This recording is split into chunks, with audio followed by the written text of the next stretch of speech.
L'ollie è il movimento base del skateboarding moderno. Per fare l'ollie bisogna mettere il piede destro qui e il piede sinistro qui, perché è goofy.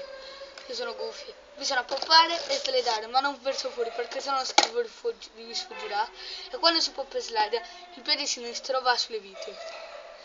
Le prime volte vi può essere difficile, però voi vi dovete impegnare e dopo una settimana o due, dipende da quanto skate al giorno, vi riuscirà.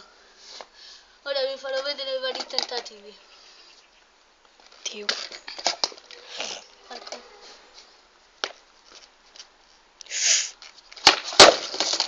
Uno. Scusate.